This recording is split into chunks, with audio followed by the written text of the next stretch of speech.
Chapter 19. They walked beside an endless row of glittering black cars towards a pair of metal doors.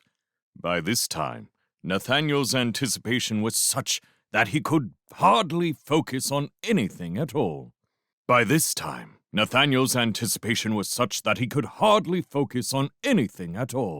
He was so distracted that he scarcely took in the two slim guards who stopped them beside the doors, or noticed his master produce 3 plastic passes, which were inspected and returned. He barely registered the oak-paneled lift that they entered, or the tiny red sphere observing them from the ceiling. And it was only when the lift doors opened and they stepped out into the splendor of Westminster Hall that, with a rush, his senses returned to him. It was a vast space, wide and open, under a steeply pitched ceiling of age-black beams. The walls and floors were made of giant, smooth blocks of stone. The windows were ornate arches filled with intricate stained glass.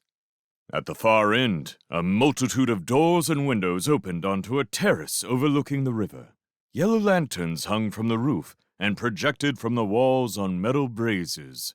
Perhaps 200 people already stood or strolled about the hall, but they were so engulfed by the great expanse, it seemed the place was almost empty. Nathaniel swallowed hard. He felt himself reduced to sudden insignificance. He stood beside Mr. and Mrs. Underwood at the top of a flight of steps that swept down into the hall.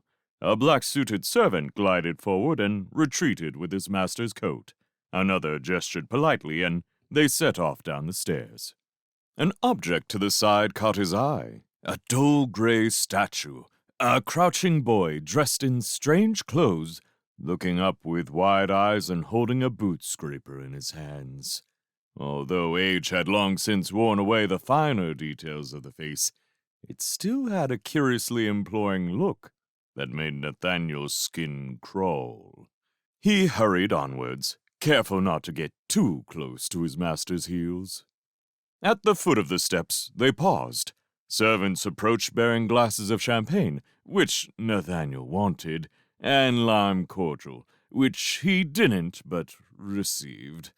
Mr. Underwood took a long swig from his glass and flicked his eyes anxiously to and fro.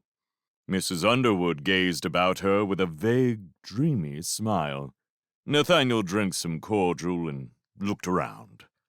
Magicians of every age milled about, talking and laughing. The hall was a blur of black suits and elegant dresses, of white teeth flashing and jewels sparkling under the lantern light. A few hard-faced men wearing identical gray jackets lounged near each exit. Nathaniel guessed they were police, or magicians on security duty, ready to call up Jinn at the slightest hint of trouble. But even through his lenses, he could spot no magical entities currently present in the room. He did, however, notice several strutting youths and straight-backed girls who were evidently apprentices like himself. Without exception, they were chatting confidently to other guests, all very much at ease. Nathaniel suddenly became acutely conscious of how awkwardly his master and Mrs. Underwood were standing, isolated and alone. "Oughtn't we to talk to someone?" he ventured. Mr. Underwood flashed him a venomous look. "I thought I told you—" He broke off and hailed a fat man who had just come down the steps.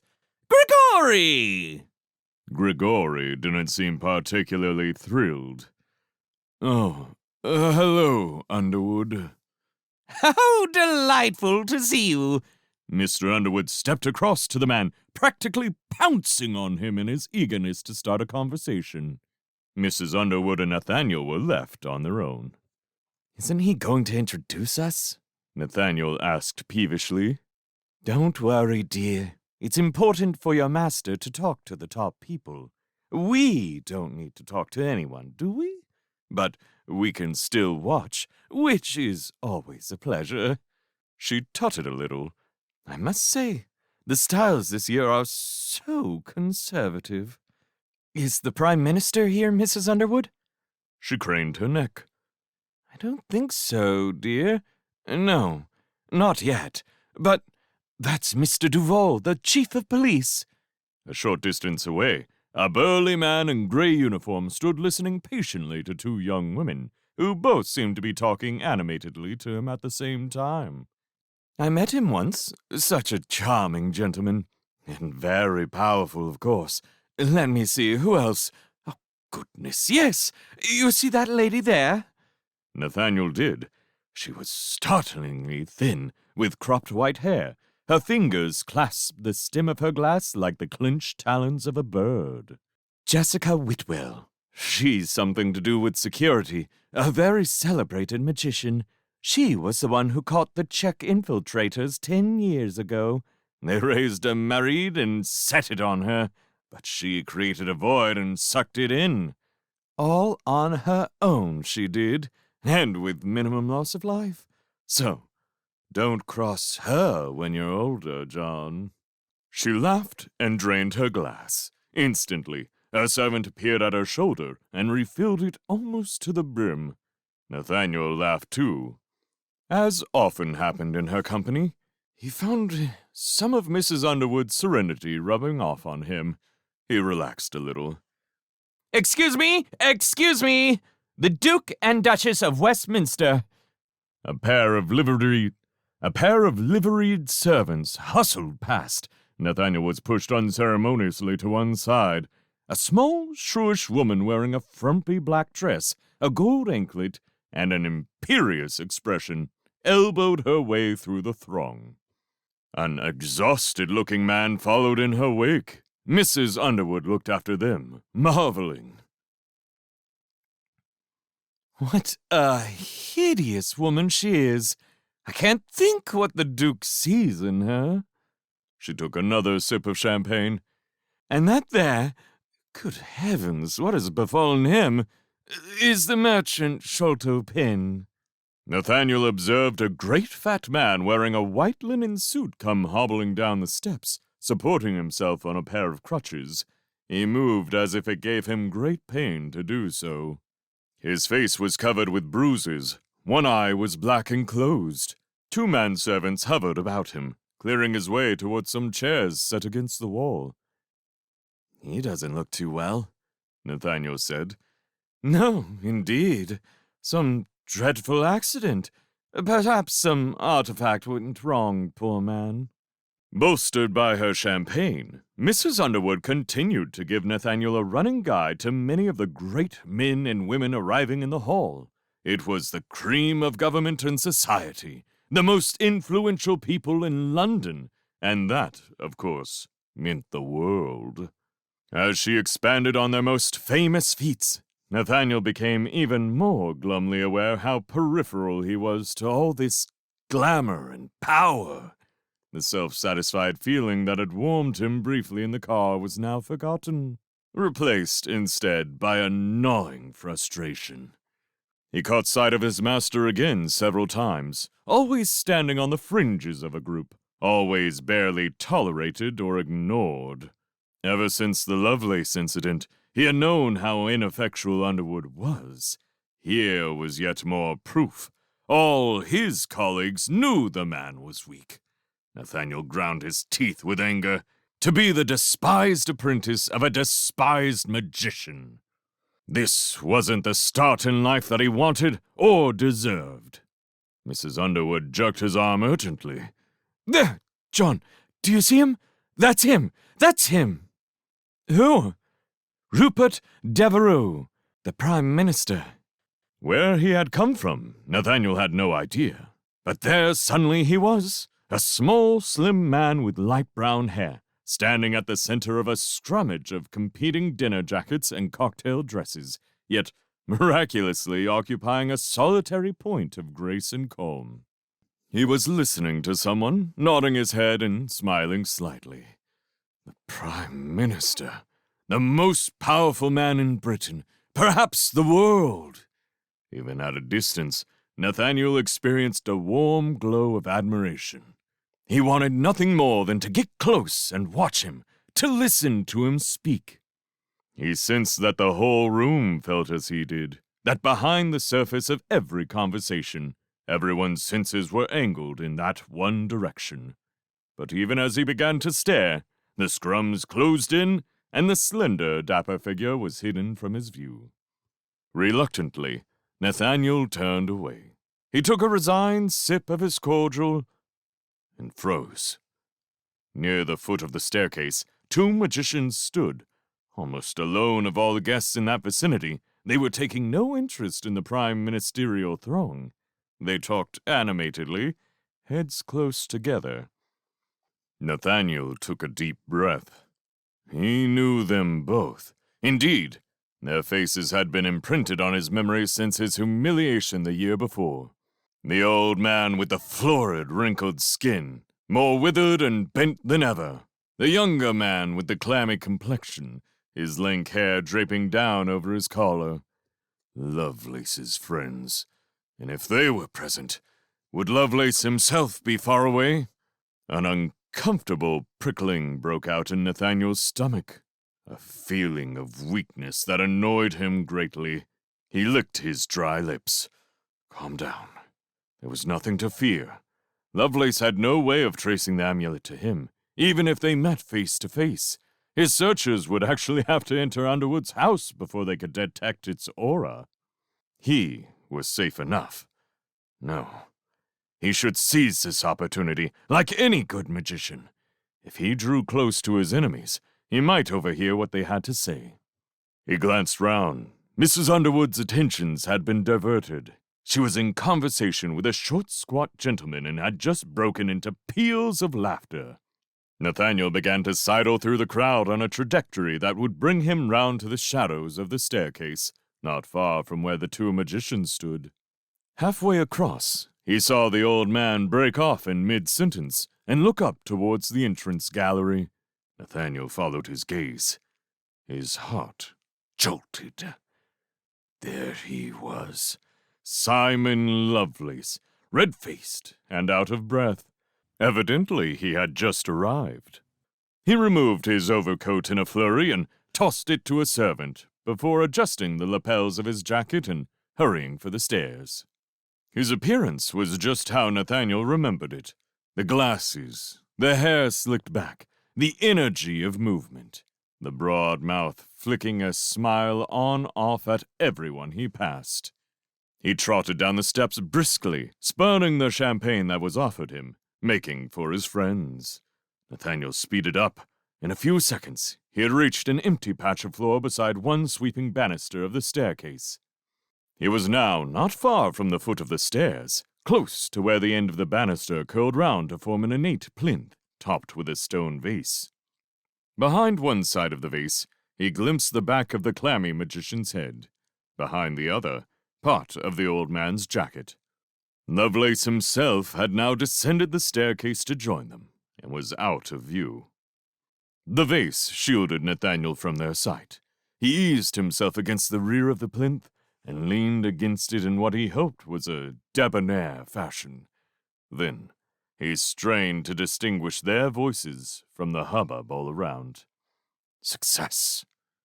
Lovelace himself was speaking, his voice harsh and irritable. No luck whatsoever. I've tried every inducement possible. Nothing I've summoned can tell me who controls it. You've been wasting your time. It was the thick accent of the older man. How should the other demons know? It's not my habit to leave any possibility untried. But no, you're right. And the spheres have been useless too. So perhaps we have to change our plans. You got my message? I think we should cancel. Cancel? A third voice, presumably the clammy man's. I can always blame the girl. I don't think that would be wise. The old man spoke softly. Nathaniel could barely hear the words. Devereux would be down on you even more if you cancelled. He's looking forward to all the little luxuries you've promised to provide. No, Simon, we have to put a brave face on it. Keep searching. We've got a few days. It may yet turn up. It'll ruin me if it's all for nothing. Do you know how much that room's cost? Calm down. You're raising your voice. All right. You know what I can't stand? Whoever did it, it's here, somewhere, watching me, laughing. When I discover who it is, I'll... Keep your voice down, Lovelace. The clammy man again. Perhaps, Simon, we should go somewhere a little more discreet. Behind the plinth, Nathaniel jerked himself backwards as if propelled by an electric charge. They were moving off. It would not do to come face to face with them here. Without pausing, he sidestepped away from the shadow of the staircase and took a few steps into the crowd. Once he had got far enough away to be safe, he looked back. Lovelace and his companions had scarcely moved. An elderly magician had imposed herself on their company and was jabbering away, to their vast impatience. Nathaniel took a sip of his drink and composed himself. He had not understood all he had heard, but Lovelace's fury was pleasingly evident. To find out more, he would have to summon Bartimaeus. Perhaps the slave was even here right now, trailing Lovelace. Nothing showed up in his lenses, admittedly, but the genie would have changed its form on each of the first 4 planes. Any one of them seemingly solid people might be a shell, concealing the demon within. He stood, lost in thought for a time, at the edge of a small group of magicians. Gradually, their conversation broke in on him. So handsome. Is he attached? Simon Lovelace, some woman. I don't recall her name. You want to stick clear of him, Davania. He's no longer the golden boy. He had to suck up to Devereux long and hard for that. No, his career's going nowhere fast. The PM sidelined him. Lovelace tried for the Home Office a year ago, but Duval blocked it. Hates him. Can't recall why. That's old Shiloh with Lovelace, isn't it? Whatever did he summon to get a face like that? I've seen better-looking imps. Lovelace chooses curious company for a minister, I'll say that much. Who's that greasy one? Lime, I think. Agriculture. He's a queer fish. Where's this conference taking place anyway? Some godforsaken place out of London? Oh no, really? How desperately tedious. We'll probably all be pitchforked by men in smocks. Well, if that's what the PM wants. Dreadful. So handsome, though. John. You are shallow, Davina. Mind you, I'd like to know where he got that suit. John! Mrs. Underwood, her face flushed, perhaps with the heat of the room, materialized in front of Nathaniel. She grabbed his arm. John, I've been calling and calling. Mr. Devereux is about to make his speech. We need to go back to the back. Ministers only at the front. Hurry up. They slipped to the side, as, with a clopping of heels and a shuffling of gowns, a vigorous herd instinct moved the guests towards a small stage, draped with purple cloth, that had been wheeled in from a side room. Nathaniel and Mrs. Underwood were buffeted uncomfortably in the general rush, and ended up at the back and to the side of the assembled audience, near the doors that opened out onto the river terrace. The number of guests had swelled considerably since they had arrived. Nathaniel estimated there were now several hundred contained within the hall. With a youthful spring, Rupert Devereux bounded onto the stage. Ladies, gentlemen, ministers, how glad I am to see you here this evening. He had an attractive voice, deep but lilting, full of casual command. A spontaneous round of cheers and clapping broke out. Mrs. Underwood nearly dropped her champagne glass in her excitement. By her side, Nathaniel applauded enthusiastically. Giving a state address is always a particularly pleasant task for me, Devereux continued, requiring as it does that I be surrounded by so many wonderful people. More whoops and cheers erupted, fairly shaking the rafters of the ancient hall. Thank you.